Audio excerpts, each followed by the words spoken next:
Hey, what's up, guys? Welcome back to the Cinderella Diaries. It's your girl, Kara Simone Sparks. So today I wanted to talk about my hair and talk about my lock journey. One second. And the reason why I wanted to talk about that is because, I don't know. I think that our natural hair and the movement that it has, it should be talked about in a positive way. And a lot of times people go natural and they, get away from it because of what society says and feels and how men feel about their hair and different things like that is crazy. The two girls that I'm proud of, Chloe and Halle Bailey, they wear their hair, with dreadlocks. But I'm seeing like recently they've been putting like weave in their hair and adding like, all this extra weave to their hair and saying like inches and inches, but like they already have inches with their dreads. But with society, people are always judgmental or they're jealous of, natural hair, and they want Black women to always feel bad about their hair.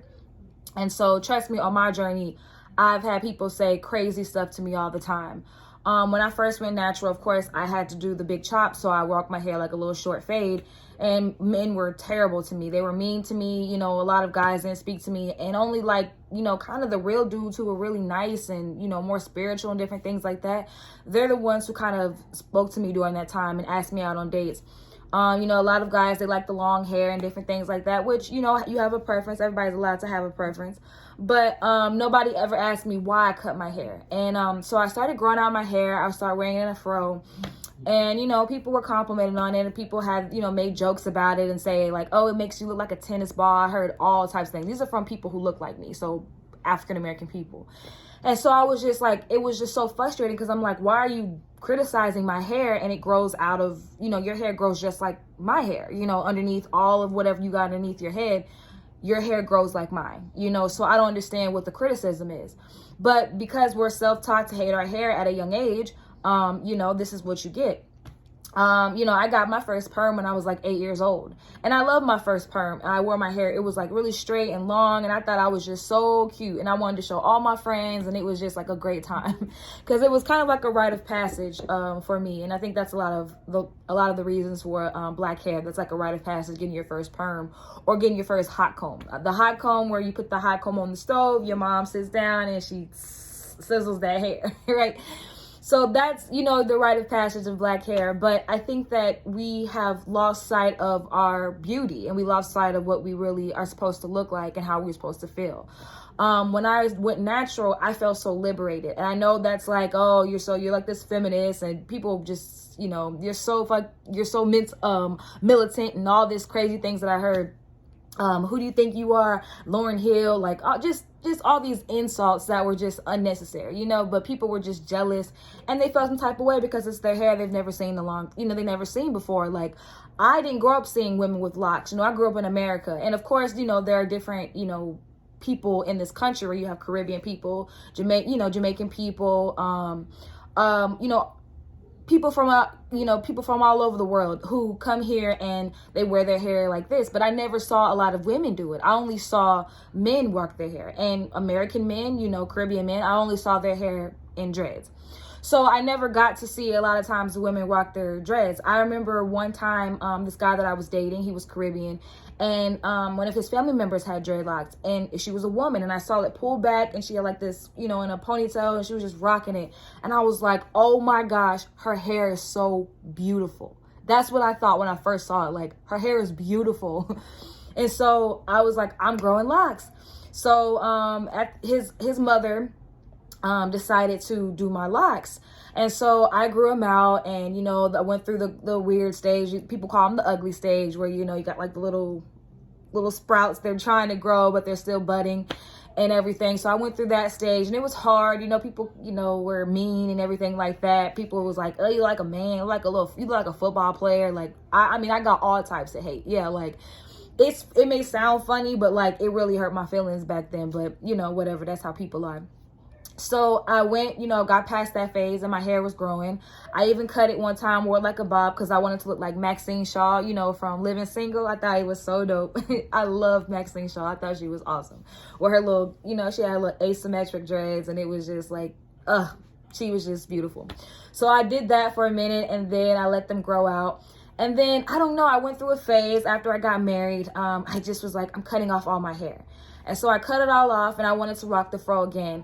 And with the fro, it's cool, but you got to maintain it a lot. Like I had to braid it every night and, you know, make sure I put the scarf on, all this stuff like that. And I felt like with dreads, I was a little more free to like rock my hair however I wanted to. If I didn't feel like twisting, I didn't, but I could wear them down, up, curled, whatever. I had more of a versatile look for my natural hair. So I decided to grow them back. This time I did them myself. Before I did the coil method, but this time I did the 2-strand twist method. So I just braided it like 2 strands and I wore them like twists. And I was pregnant at the time. So, it was convenient for like, you know, about to go into labor. I didn't have to worry about my hair, anything like that. And it was just like in a cute, you know, little protective style. It wasn't cute all the time, but I had to rock it. And so, they actually locked quicker than my first set because people always say that. I think my hair was just like, welcome back, you know? So, they locked really quickly and they grew really quickly. This is 3 years of growth and I'm just really excited because this is all me. I did my hair myself. I dreaded myself. I colored myself. I colored last night and, I love it by Adore. It's just it's a rinse. It's not a permanent color. So I just love it. And they're a little more thinner than I thought. I thought they would be juicier, but the way they are growing out, they're a little more thin, which is cool. But because it's easier to do like Bantu knots and, you know, easier to curl and they are easier to maintain. I thought they would be a little more thicker than my last locks, but I think just my hair is naturally thin. So it kind of just thins itself out. And a lot of the dreads are more thicker than the other, of course. So I'm learning how to get thicker dreads. And when I find like a better recipe for that, I will put it on the Cinderella Diaries, trust me. But I love my hair. I love it. I love it. I've come to love it. All the things that I've went through, all the craziness, when people stare, people have tried to touch my hair, all the things. And it's not just white people who ask to touch my hair. It's black people too. Black men, when I was growing my locks, they're like, can I just touch it? Like I've always seen locks on guys and, you know, that'd be weird to ask guys, but with women, you know, I can touch your hair and they would like run their hands through my hair. And my husband loves to like run his hands through my hair and pull it. You know, so I think it's funny. You know, I don't let people come and touch my hair, you know, like I'm a dog or anything, like pet me. But, you know, like when it's people that I know and they're curious, I kind of just give them the information on it because I understand like a lot of people are not aware of dreadlocks. Like they don't know how they come about. People say, oh, you don't wash them. I wash my hair very frequently. They're very clean. They smell really good. In my next video, I will show you my natural hair care routine and you'll see all the products that I use and they don't smell. I make sure they don't smell. I make sure they're in great condition and they're neat and they're clean because that's just how I like to keep myself and my hair. You know, people free form all over the world and people don't wash them. That's their, you know, that's their journey. That's their movement of how they want to keep their hair. So I don't judge, but this is how I rock my hair because I just like smell goods. I like to smell my hair and I'm like, oh, it smells like, lavender, or it smells like mint or something, whatever products that I use. So I'm just that person. And, you know, being a wedding planner and trying to be a professional, I just like to keep them in professional manner so I can keep rocking them. I know that there are laws everywhere. There are 36 states that still have not got hip to natural hair and letting black women rock it. It's still like people can discriminate you against your hair. I mean, even women in high school, like they have to like change their hair and they're not allowed to wear their hair this way because teachers or don't like it or the school doesn't like it because it doesn't fit with the norm. So it's ridiculous, you know. And I think that if more black women start wearing their hair more and embrace it, that then people will and start fighting for it, people will have to respect it. You know, so that's why I don't ever wear weave. I don't wear protective styles. I don't do any of that. You know, I've tried the wig. I did like a wig one time when I did my first set of dreads, you know, they were growing still, so I put a wig on and it didn't seem right. I put an afro wig on, so I was still rocking the natural hair look, but I just didn't feel comfortable, so I just decided to keep rocking my hair. So I love it. I love my natural hair. I love dreadlocks. I love it so much. Oh my gosh, I love my hair.